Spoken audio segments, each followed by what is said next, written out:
Good morning, everyone. I'm Tim Clement. I'm the Senior Policy Advisor at the Kennedy Forum.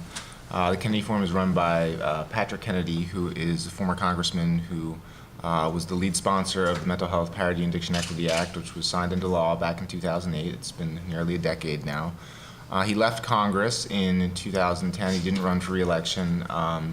One, because he himself has lived experience and deals with bipolar disorder and addiction. He was going through some very serious issues with addiction when he left Congress.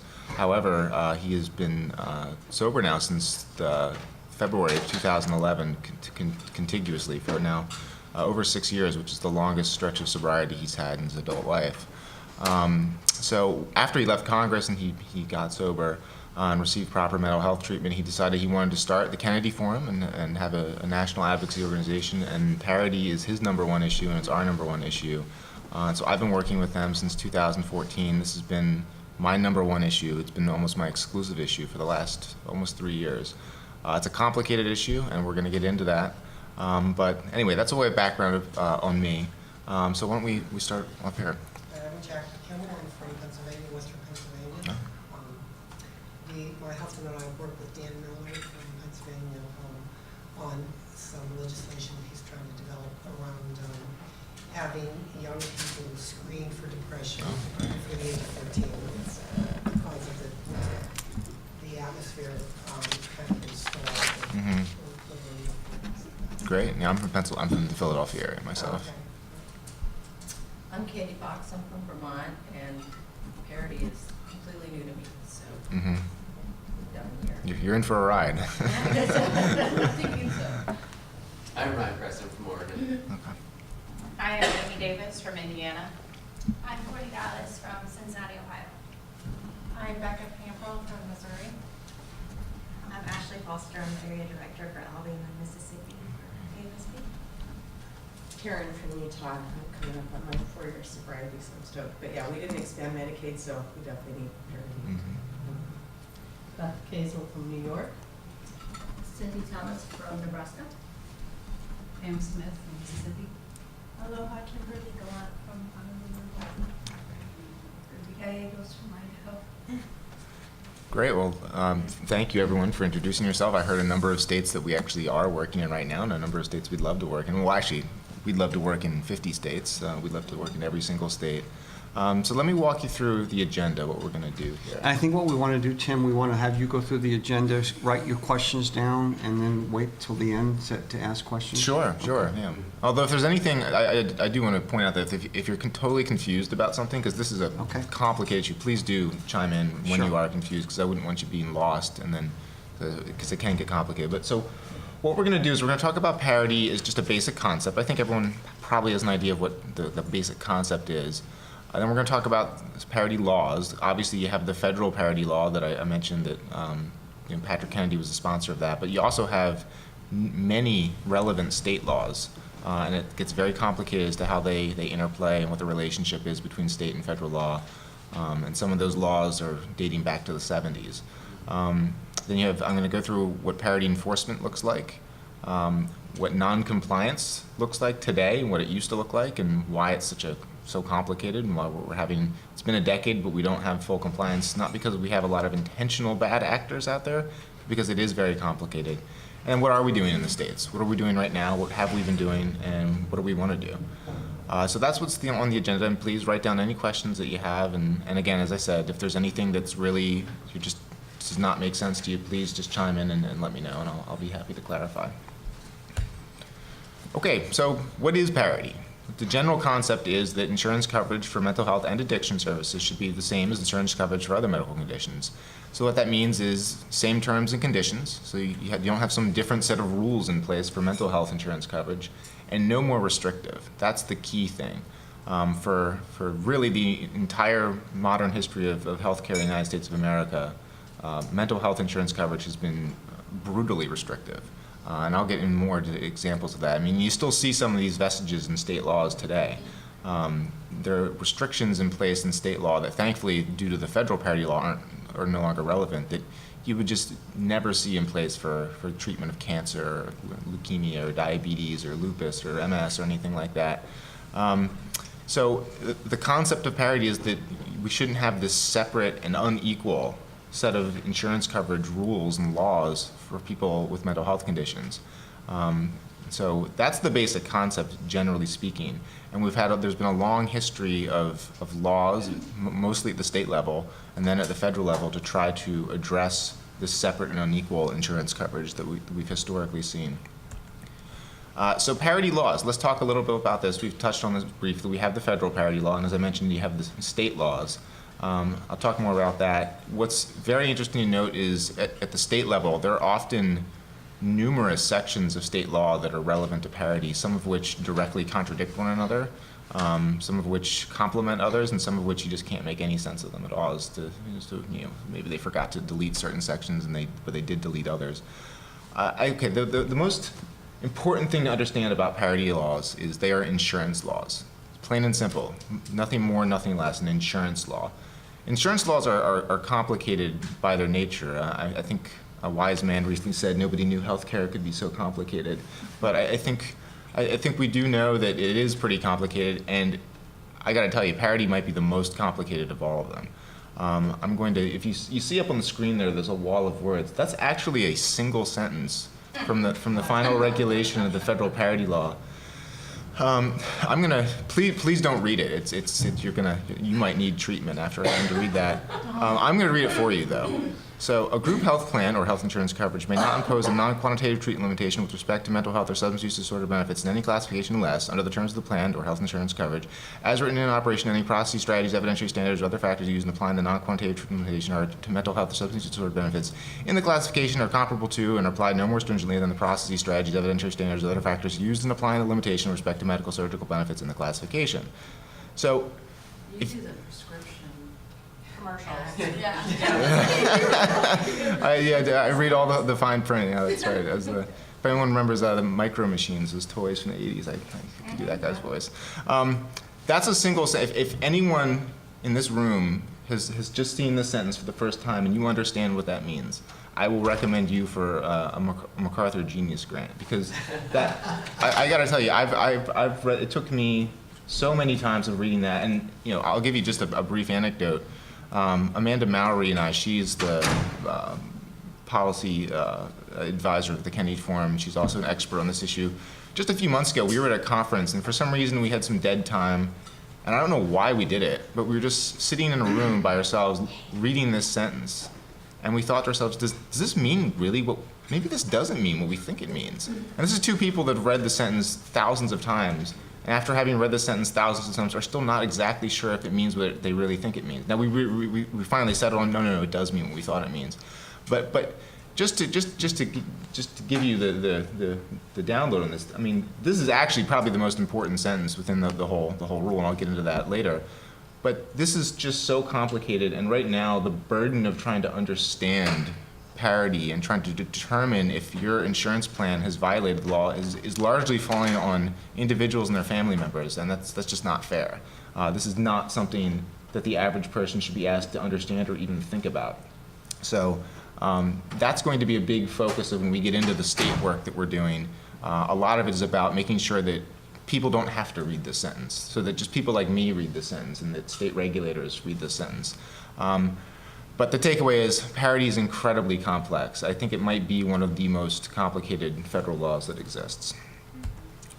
So the federal parity law, the Mental Health Parity and Addiction Equity Act, that was signed into law by President George W. Bush back in 2008, October 3rd, so we'll be reaching the 10-year anniversary next year. Originally, and that's just, I want to stop there just to point that out. You have the federal parity law, which was sponsored by Kennedy and signed into law by Bush. So you have two political dynasties on both sides of the spectrum agreeing that this is an important issue. And I think that's something that we'll talk more about this when we get into the state work we're doing. This really is a bipartisan law. I don't think you would find anyone in Congress or anyone in the state level at this day and age that would say that when the general concept of parity is explained to them, they would say, no, I don't support that. I don't think you'd find it. I think people agree that parity is something that's not really politicized. When it was originally passed in 2008, it only applied to large employer plans, so health insurance plans that had 51 or more employees. and it also applied to Medicaid managed care plans. It doesn't require any mental health treatment to be covered, but if it is covered, it must be covered on the same terms and conditions and no more restrictive. The Affordable Care Act, and we're going to get more into that in a minute about how that affects parity and how the current federal legislation might affect parity. The Affordable Care Act extended parity to the small group and individual market. So currently, the reality is right now, as of June 14th, 2017, most insurance plans in America have to comply with the federal parity law. The big exception, and this is a very unfortunate exception, is Medicare. Medicare plans do not have to comply with the federal parity law. Sadly, I've had a number of people have reached out to the Kennedy Forum saying, how come this isn't fair? And then, so what's your insurance plan? They say, well, I have Medicare. Oftentimes, these are people on disability who have Medicare. They're not senior citizens. They're people that have serious mental health conditions. And unfortunately, Medicare is not subject to the federal parity law, and Medicare has a horrific restriction in place. That if you're on Medicare, there's a 190-day limit to inpatient treatment. So if you're someone who's 24 years old and you have schizophrenia and you're covered by Medicare, once you reach 190 days of coverage, that's it. That's it for you.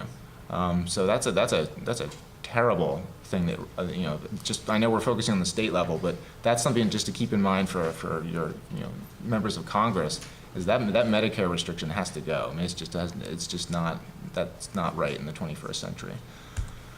Okay, so state parity laws. I think that's a lot of what we're going to talk about here. Now, most state, you see quotation marks around parity because most state parity laws don't call themselves parity laws. They call them, coverage for mental health, care, or behavioral health treatment coverage, or mental health and addiction care.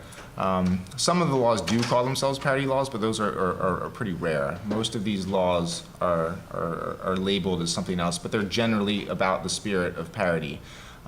Same terms and conditions, no more restrictive or no less generous, no less favorable. Those are terms that frequently pop up in state laws. Most are generally weaker than the federal parity law, but however, some are generally stronger. Now, what I mean by that is generally weaker is if you were to choose one law or the other, if you just had to have a parity law, this is the parity law that we're going to follow. What's better, the federal law or the state law? Most state laws are weaker than the federal law. And thankfully, because of the way federal law is set up, any law that is weaker than the federal parity law, the federal law sets the floor. So that's the floor. So even if your state law is much more restrictive or not as good as the federal parity law, the federal law sets the floor for which we operate on. And that's important too, because even if your state law is weaker, you can bring it beyond the federal law as well. That's the good thing about how state and federal law interacts in terms of parity, is that there's nothing that stops a state from implementing something that's provision that's stronger than what's in the federal parity law. And in that case, if it's stronger, that's what takes precedence. And there are a few states that do have stronger laws just generally, like the state of Illinois. Their law is actually significantly better than the federal parity law. Rhode Island has a really good law. Connecticut has a good law. There's a few other states. California has a very good law, although it's not necessarily the law so strong. There's been very good judicial interpretations that have strengthened the requirements of the law. Now, some laws are generally weaker than the federal parity law, but they're stronger in certain areas. So let's take Kentucky. So the federal parity law doesn't have a very good definition of what consists of a mental health condition. However, in Kentucky, their law specifies that mental health conditions should be defined as they are in the Diagnostic and Statistical Manual or the International Classification of Disease, which is significantly better than what's in the federal parity law. So that's an example of a weaker state law, but it's stronger in certain areas. And I know that some of you mentioned you're from Missouri.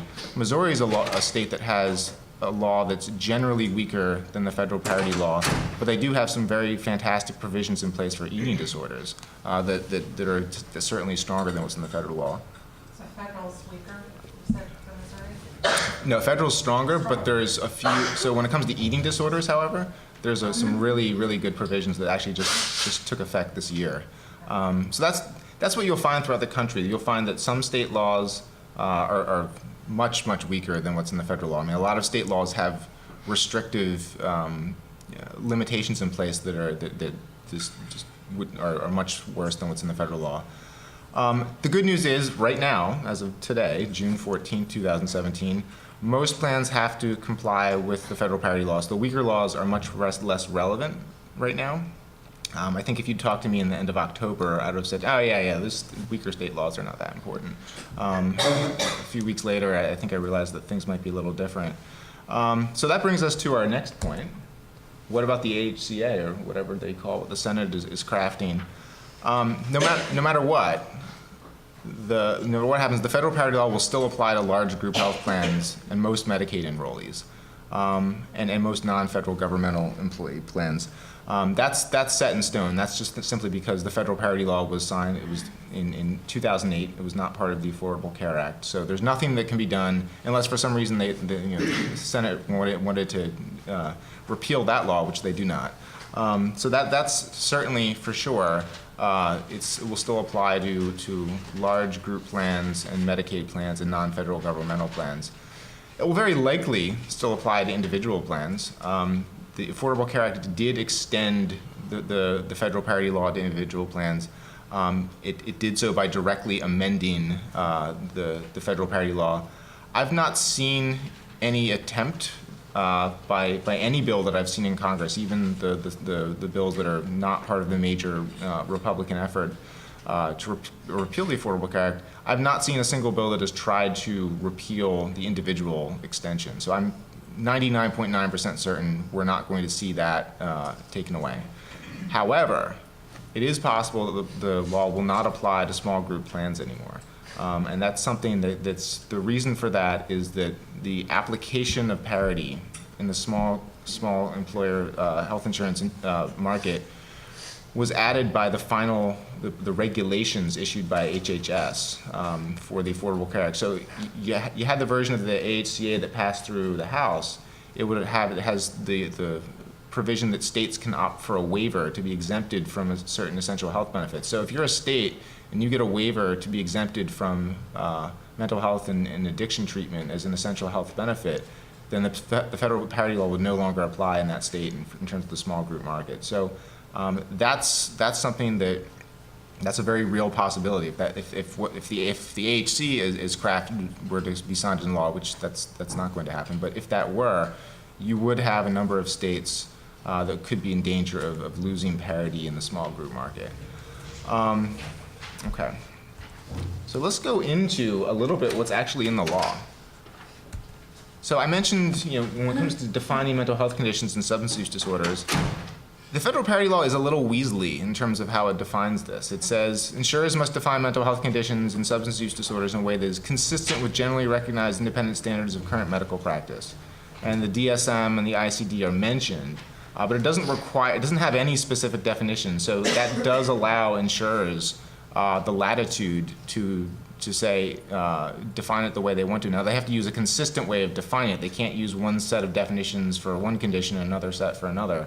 But this does not prohibit insurers from necessarily excluding certain forms of certain treatments, blanket exclusions. So, for instance, one thing that was very common until recent years was just excluding eating disorder coverage altogether, or excluding coverage for conditions that were considered very expensive to treat.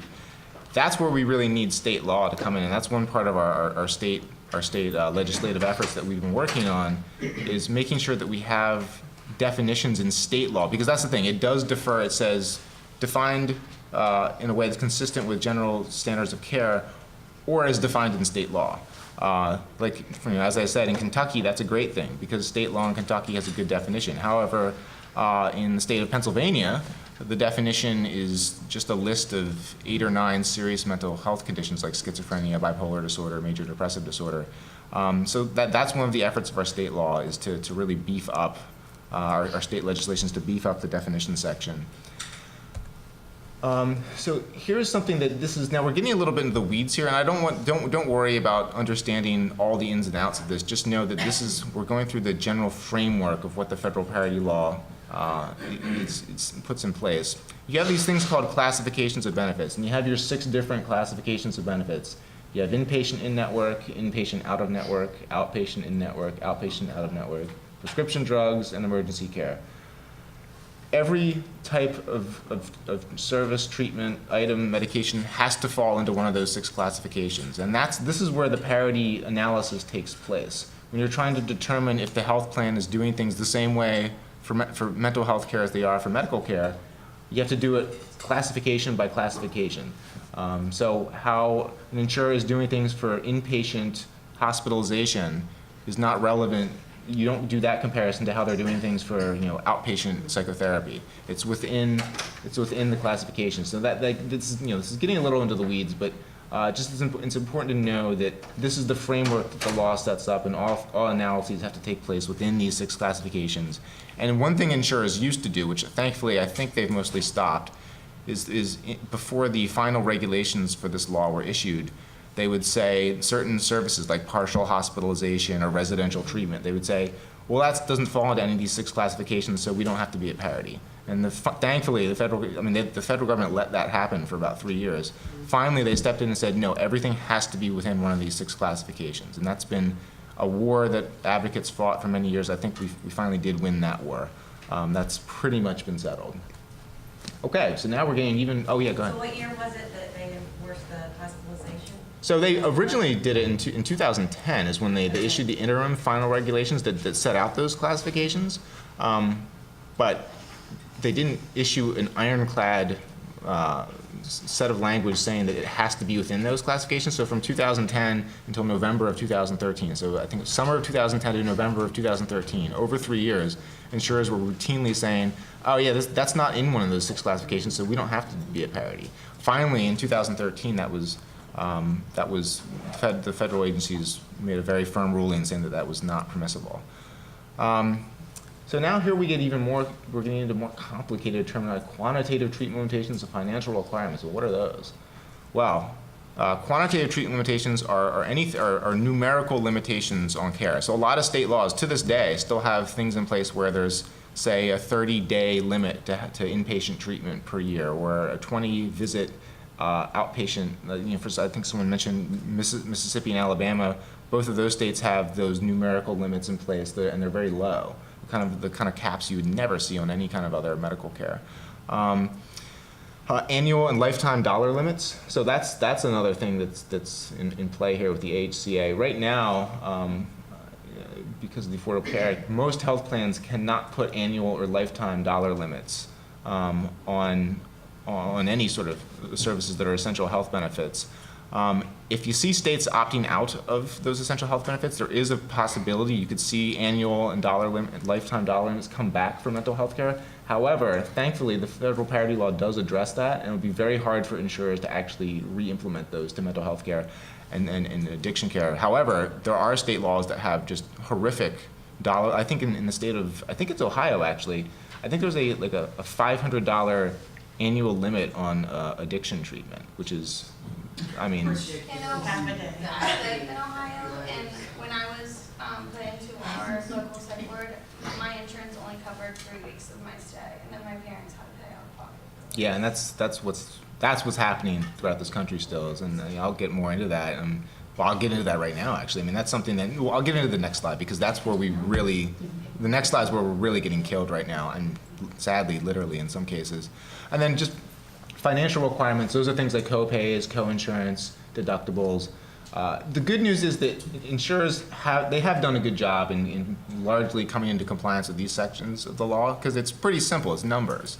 And there's a mathematical test within the parity law that I'm not going to get into because it sounds really complicated. But once you read it, it's pretty easy to understand.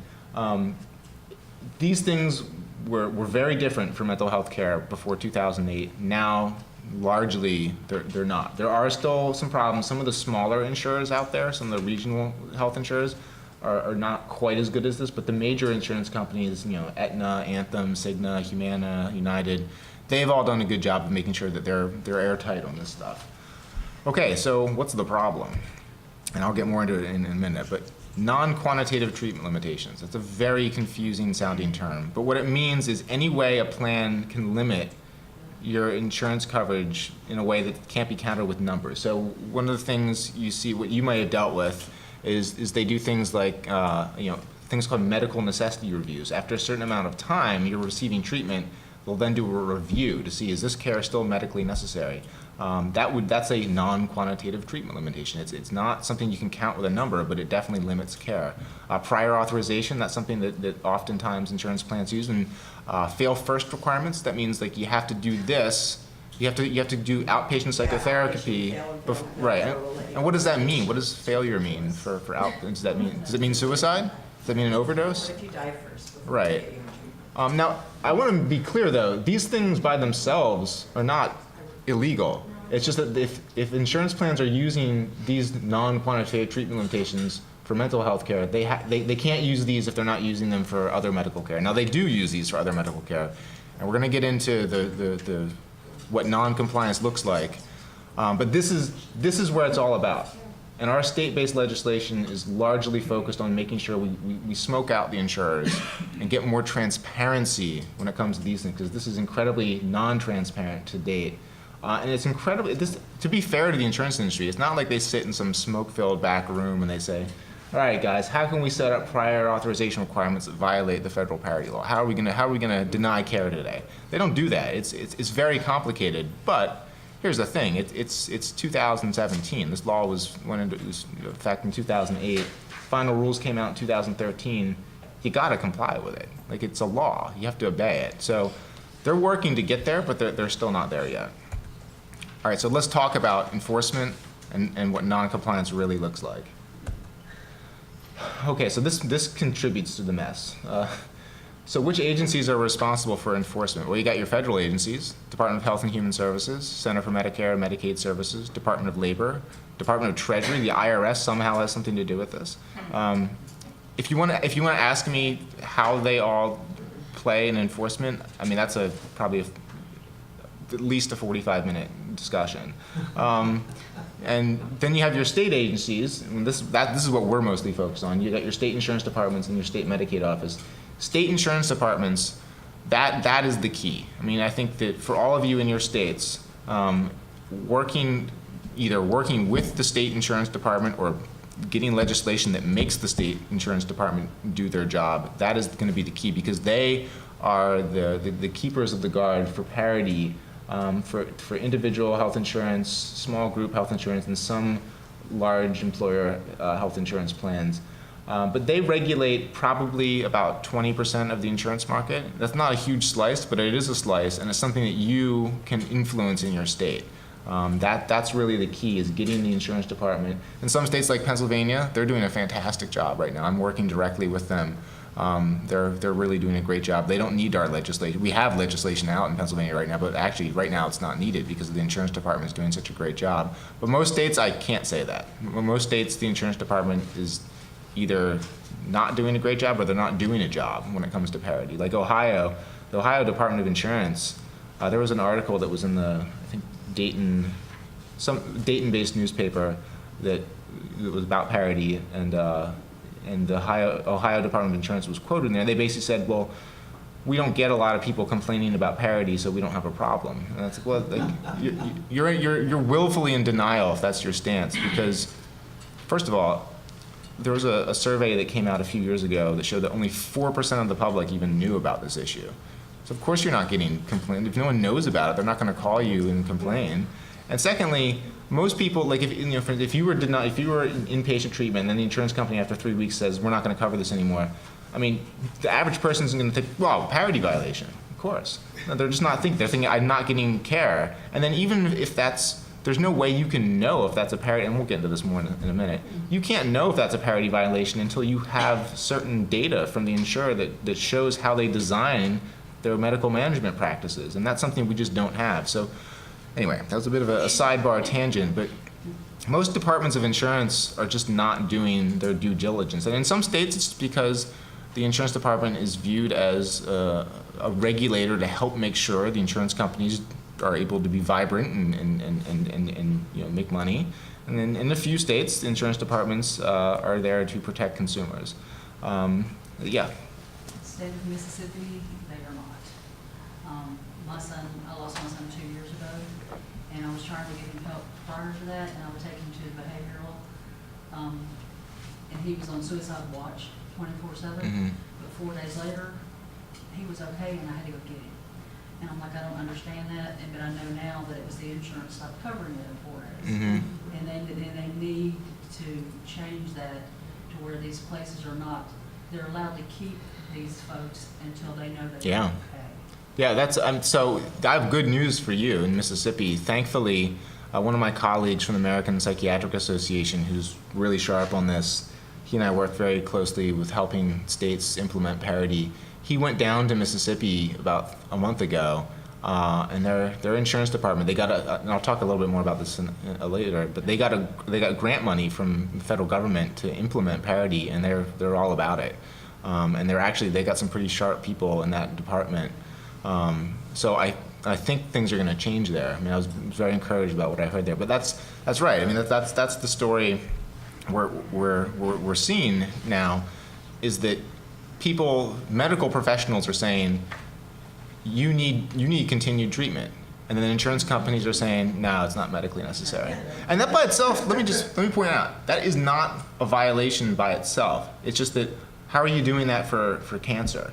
How are you doing that for someone who's had a heart attack? Okay, you had a heart attack, you were defibrillated, all right, your heart's beating again, get out, it's not medically necessary. Is that how they're doing it? And if they are, then okay, then that's not a parity violation, but I don't think they are.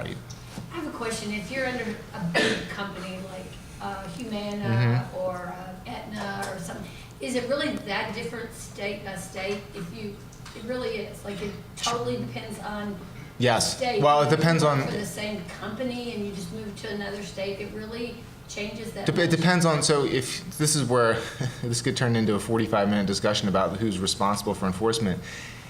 If you work for a large employer that has like thousands of employees all over the country, odds are the Federal Department of Labor is responsible for regulating your insurance plan. Because most large companies in this country, like your Comcasts, your Disneys, your Coca-Colas, they don't actually purchase health insurance. They pay for it they pay for it themselves. It's called self-insurance. And they just hire Aetna or Cigna or Humana to administer the benefits. But they don't, the health plan is actually run by Coca-Cola or Comcast or Disney. For all of those types of health insurance plans where the employer self-insures, that's the Federal Department of Labor that's responsible. And to be fair, and this is why we don't get too deep into the weeds on this, it's so hard to figure this out if you're an individual. I mean, if you pull out your insurance card, it's going to say an insurance company's name on it. Ideally, should it change if you move to another state, or should it stay the same if you're under that same umbrella? So if for some reason you work for an insurer or an employer who purchases health insurance, most large employers don't do that anymore. But if you do, it does matter state by state. So if you're in Missouri and your insurance plan is your employer purchases their insurance plan, and then you move to Kentucky and your employer purchases insurance, it's a completely different set of. See, that blows my mind. It's a mess. I mean, I'm not going to get around that. The way our health insurance system is set up is you would never draw it up this way. Is there any hope that it'll be like? I mean, that's bad enough, but it just seems like you're under like Aetna or something. It ought to be the same if you move to California. Yeah. It's all Sadly, the same. it's nobody knew healthcare could be so complicated. It's so complicated. A very wise man said that recently. But it's. I mean, and we'll move on because I could give you a 28-hour lecture on how complicated it is. But in federal law, there's 3 different sections of federal law about health insurance. Why? Well, it's just that's how it worked out. And now, I mean, and then you have state laws, and you have some states say they can't enforce federal law. There's a few states that say that. So it's complicated. You would never draw it up this way. I think that's drawing back to the issue at hand and the state work that's going on is. This is the message we need to be taking to state legislators and state regulators is this is so complicated, you need to protect us. It's your job to make sure the residents of your state are getting fair health insurance coverage for mental health care. And if they're not, you need to step in and make sure the insurance industry works to change that because it shouldn't be up to you to figure out who's who's responsible for my health insurance? Who's regulating this? Or is this process comparable or no more stringent than this? You shouldn't have to figure that out. That's if you're depressed. I mean, right. If you're already like struggling, I mean, that's enough to make you want to. Right. I mean, if you're struggling for survival or you're struggling to keep your kids, so I'll give you just one anecdote before we move on. One of the we have a Parity coalition in New Jersey that we work with, and we have legislation that hopefully is going to get through the Senate on Monday. Already made it through the Assembly. Her sons have frequently been denied care for treatment that their providers has said is necessary, and so she's had to spend over $300,000 out of pocket. But she's doing it because she wants to keep her sons alive. So it's a matter of college savings fund or keeping them alive today. So anyway, I'm going to move on, but yeah, this is something that it's a complicated system, and it's not fair to ask individuals and family members to understand. It's just not fair. And this is why Patrick has decided that the Kennedy Forum is going to focus on this, because it's one thing to pass a law, it's something else to implement it, understand it, and then get it to function the way it's supposed to. Right? Exactly. I mean, everyone celebrated, and rightly so, on October 3rd, 2008 when it was signed into law, but when you sign something into law that is this complicated, in something that just generally speaking, nobody knew could be so complicated, but is complicated, I mean, this literally is, I didn't appreciate this when I first started working on it, but this literally might be the most complicated subcomponent of a complicated system, which is healthcare in America. So, and it's just not fair to ask individuals and their families to figure it out. Tim, is it fair to say, if anybody's recently gotten a mortgage like I did last year, the difference from what I got last year versus 3 years ago, it's now down to 2 pages, the disclosures and what has to happen. I think that has to happen in healthcare, don't you think? Absolutely. And it may take generations to get there, but it has to be uniform, it has to be easily understood, and... Oh yeah, I mean the language, I mean you will get, people, if you get a denial letter from your insurance company and you try to make sense of what it says. I mean the woman I just mentioned who paid $300,000 out of pocket, I was helping her file an appeal last year, and the language that was, I mean, I was struggling to understand some of what it said, and I'm like an expert on this. So it's like, if I'm struggling with this, how can we expect the average person to understand? So but moving on to the new administration and Parity, I think a lot of people were terrified that the new administration, that means that, that's the end of federal regulation. Well, thankfully, President Trump did appoint an opioid commission. He nominated Governor Chris Christie to lead that commission, and then he also nominated Patrick Kennedy is now going to be one of the 5 commissioners. We just finished up writing a letter last night to the other commissioners, and I met with Patrick all day yesterday, and Parity is going to be our #1 focus in this commission. There's a meeting at the White House on Friday that we're going to be there, and we're going to let them know that, look, this law has been in the books for almost 9 years. This is a part of solving the opioid epidemic, and we want to make sure everyone understands that loud and clear.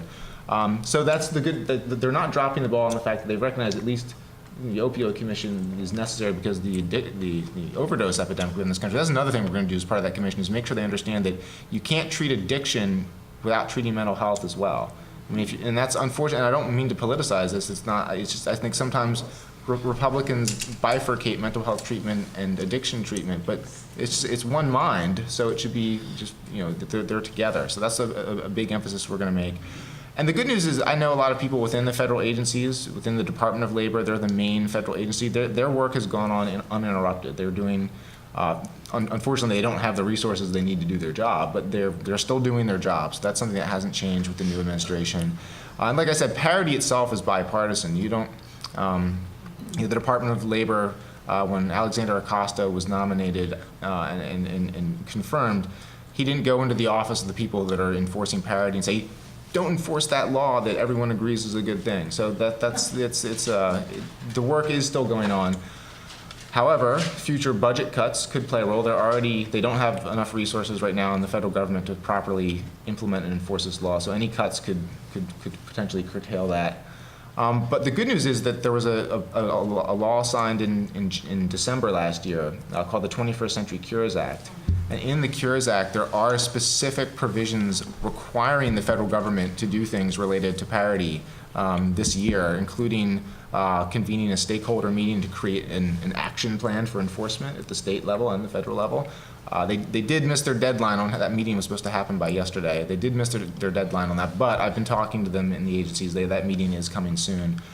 So parity the work is still happening in the federal government. The new administration is not moving to stop that work. The bad news is that it wasn't, the volume of work there, it was still, there needs to be more work done, and there's not the resources to do it. But we're hoping that can change. All right, so before we get into what's happening in the states, let's get into what does non-compliance look like. I think we've already talked about this for the most part. The quantitative treatment limitations, financial requirements, outpatient visit limits, different co-pays, and that stuff's mostly been taken care of. I'm not going to say that's 100% solved, but the major insurers did a good job of making sure they cleaned that up. But like I mentioned a little bit earlier, it's those non-quantitative treatment limitations, medical management requirements. That's where we're seeing violations.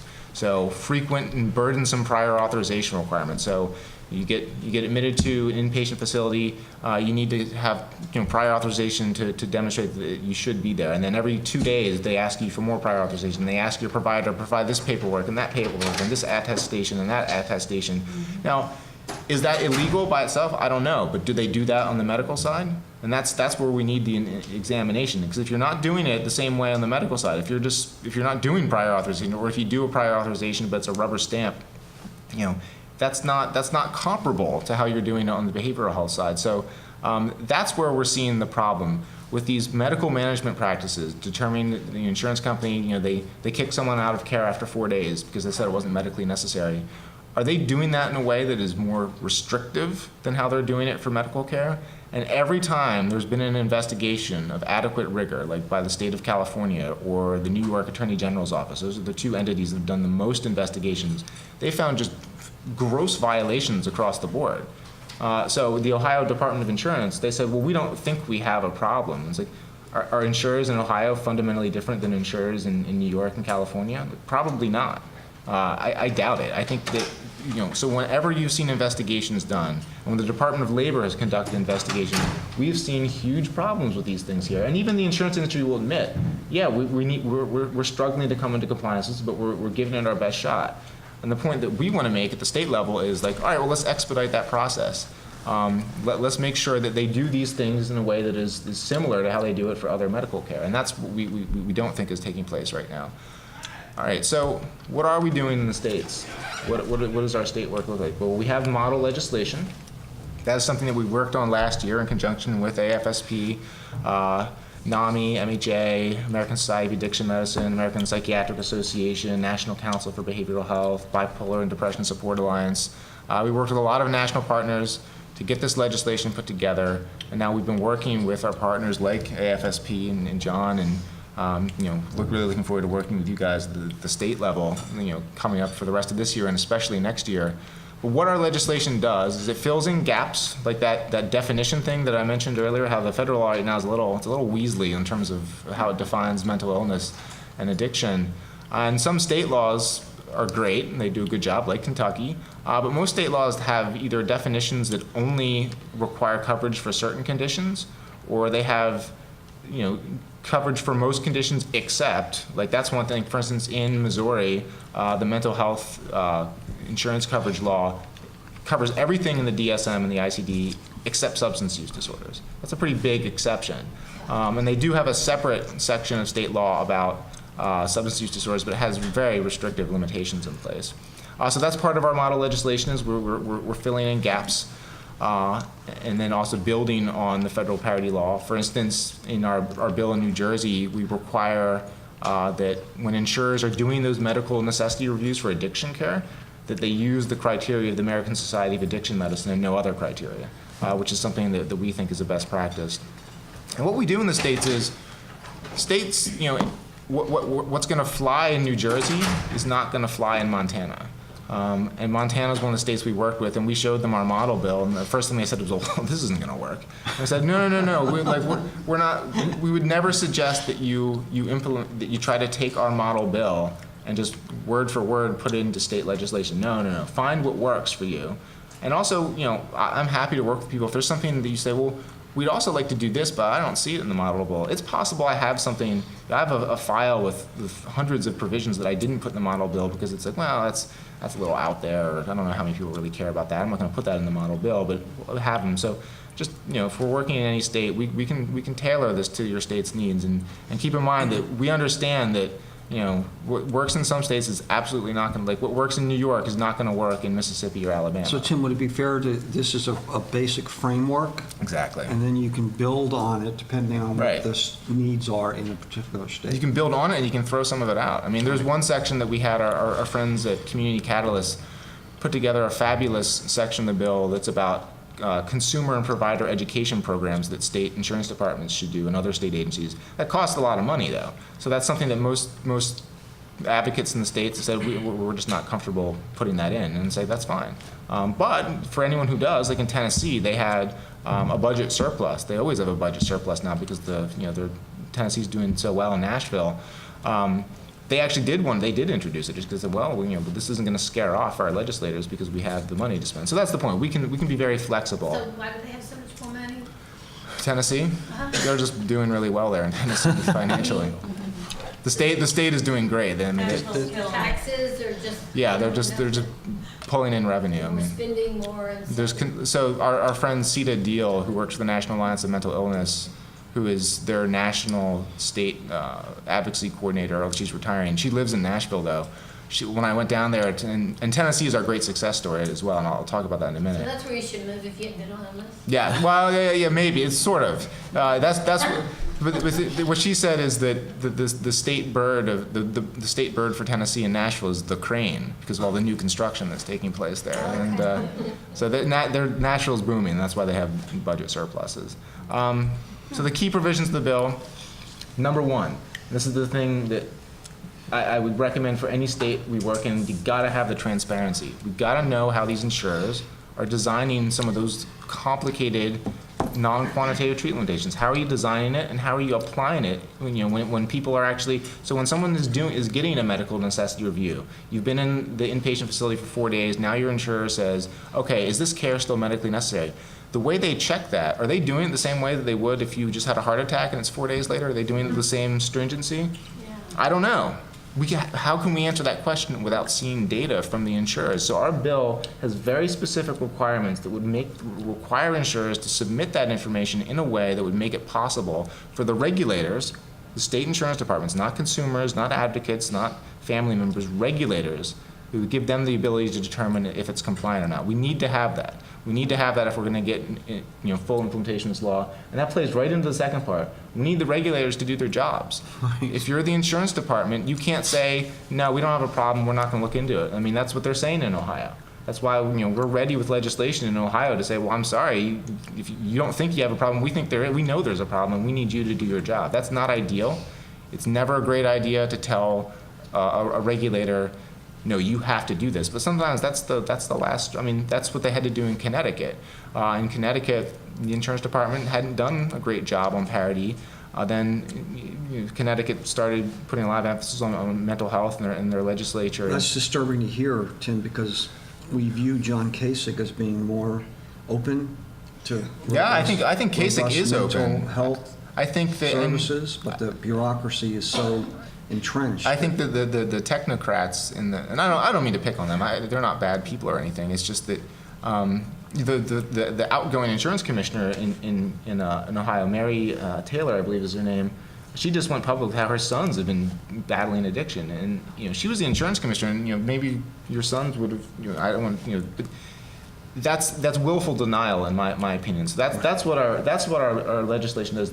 If they're not going to do the job, we don't want to do it. But if you're not going to do it, then we need legislation to compel them to do it. And then also, this is what they did in Connecticut too, regulator transparency. All right, we're going to ask you to do your job, but then show the public how you're doing your job. And so when Connecticut was compelled to do that in 2013, they really hadn't done anything on parity. Now Connecticut's one of the best states in the country.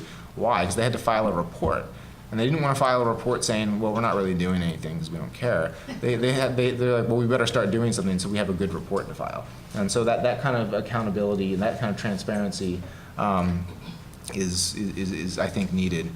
And then, as we went through before, our legislation provides modern and up to current medical science definitions for mental health conditions and addiction. And these are the states we're working in right now. This is what we've been working in: Connecticut, Illinois, Minnesota, Mississippi. We've actually, someone reached out to us from there, Montana, New Jersey, Ohio, Pennsylvania, and Tennessee. And Tennessee we had a great success there. We got our insurer transparency provisions in a bill that was co-sponsored by a very conservative Republican and very liberal Democrat. Went through the Senate 32-0, went through the House 89-0, and the governor signed it. So there's definitely a blueprint for success, and that's a state that we can probably copy. We've had some interactions with Arizona, Colorado, Indiana, Missouri, Virginia. I know someone from Missouri left me, NAMI St. Louis left me a voicemail last night about potentially getting something rolling. I know Virginia, there's a legislator there that's interested. Arizona, I was contacted by a legislator. So those are some of the states that we're starting to kick the tires on. But we'd like to work in every state. I think that we have the template. We have the model legislation. It can be tailored to any state, to what they need. And it's just a matter of finding legislators that want to introduce it. But most importantly, what do you need to make it work? Because you can, in doing some of my parity work, I've tracked legislation at the state level in all 50 states since 2009 related to parity. There are a lot of bills that have been introduced that are completely dead on arrival. Those will never go anywhere. So if you want success, what do you need? Well, you have to have bipartisan sponsorship. And unless you're in a state where one party is very heavily in the majority and the governor's of the same party, you just can't get anything done on this without bipartisan support. And that's how we got it done in Tennessee. We had a very conservative member sponsor and a very liberal member sponsor. And one thing that's critically important is the lead sponsors of the bill, they have to understand what they're sponsoring, and they have to be able to explain that to their colleagues. Because this is complicated. For instance, in New Jersey, the lead sponsor said to me when I first went into his office, he said, so don't we have a federal parity law? Why do we need this state bill? And I explained to him, well, it's because it's not being implemented and enforced, and he got it. And then he was able to explain to his colleagues, and they got it. And that's why we're probably going to see that get signed into law. And that's how it worked in Tennessee. The lead sponsors were able to, when in Tennessee, when the other Republican senator said, Senator Briggs, why do we need this? And he was like, well, we need transparency, we need accountability from insurers. This is too hard to figure out, for consumers, and we need, the regulators to do their job. And they're like, oh, okay, all right, let's vote on it. And they did, and it got passed and got signed into law. So that's very important, is the lead sponsors be able to explain things to their colleagues. If they can't explain it, then no one's going to vote for it. I mean, if the sponsor himself can't tell you why it's needed, for instance, that was a problem we had in Connecticut. The sponsor, he introduced it, but then when he was asked by members of his own party, he was he struggled to give them an answer. So that kills the bill when the sponsor can't explain it. And then also one thing that's very important, and this is again how we were able to get success in Tennessee, is framing it as a solution to the opioid epidemic is very helpful for bringing in Republican sponsors, because that is something that Republicans really, really want to address right now, is the opioid crisis. So if you frame this as just one of many solutions to that goes a long way towards bringing in Republican support. And also, you can have someone like me show up and talk about things, but it's so much better to have people with lived experience and family members who've dealt with insurance denials. When the person I mentioned from New Jersey, when she stood in front of, so I stood up in front of the assembly and started talking for 3 minutes, and I was basically just, pulled off the stage with a hook. They didn't want to hear what I had to say. When she got up, they let her talk for 15 minutes, and it was gripping testimony because she talked about the horrific denials of care she's experienced. So that's really important to have people with experience with this, with having struggles with insurance to testify. Again, most important thing is just emphasize that it's entirely impossible to know. Entirely impossible to know if insurers are complying with this law unless we have that data that our bill requires for it. Unless you have that comparative data to analyze, you just can't know. It's too complicated to figure it out without that analysis.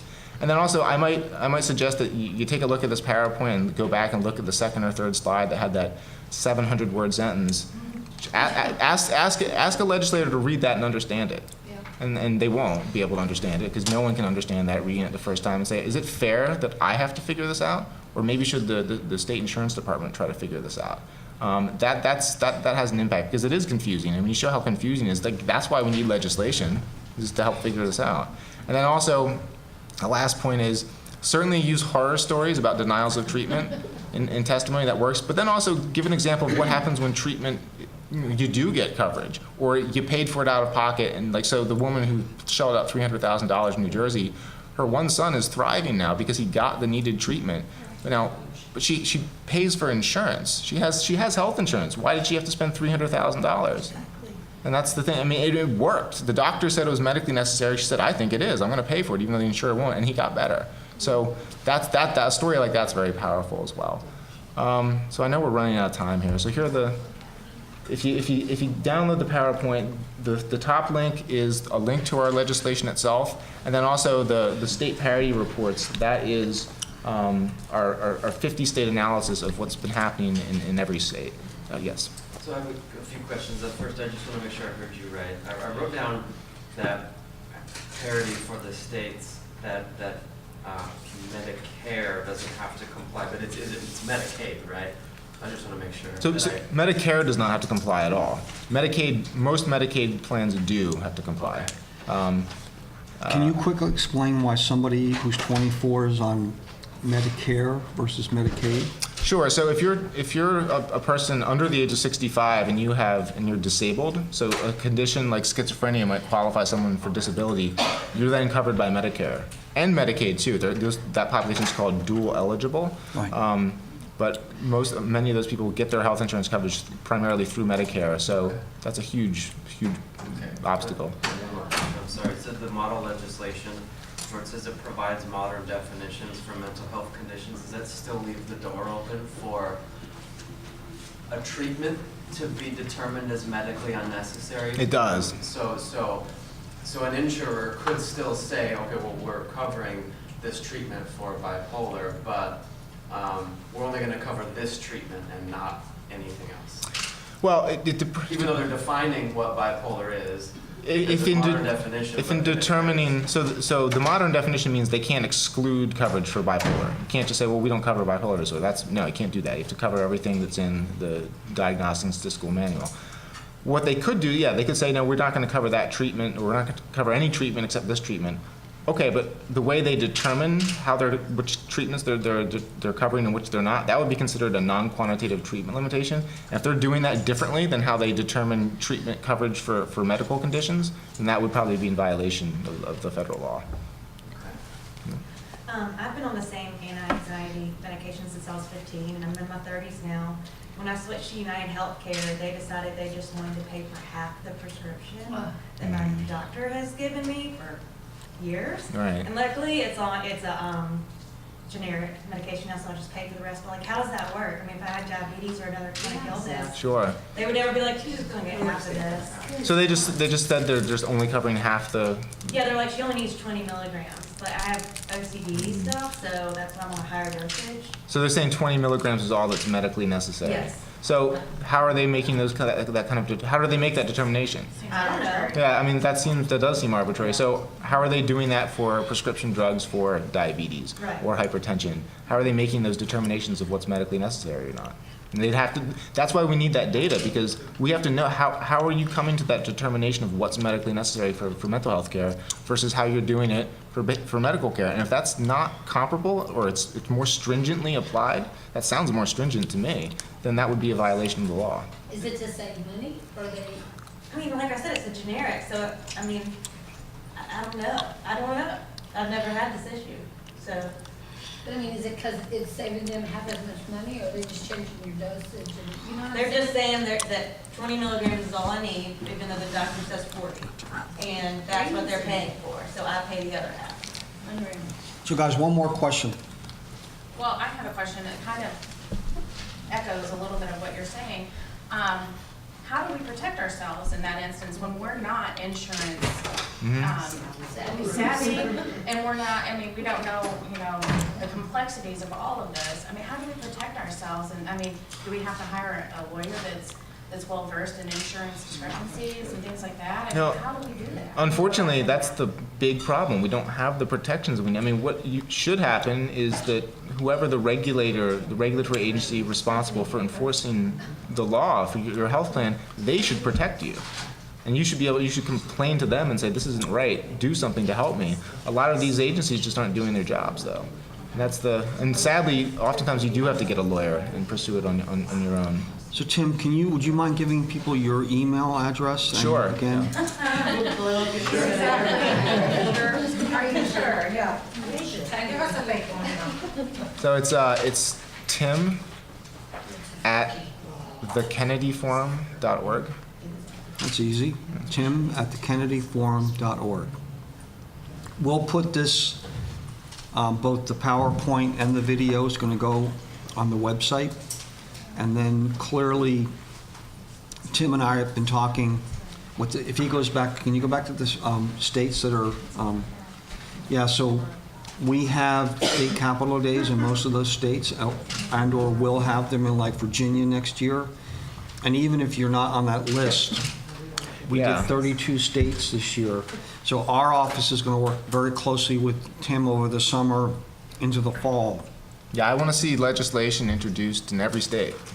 Even if it's not going to get signed into law, that makes a very clear message to the world that this issue is important, and the insurance industry and regulators better start paying attention to it. Exactly. So let's give Tim a round of applause. Thank you.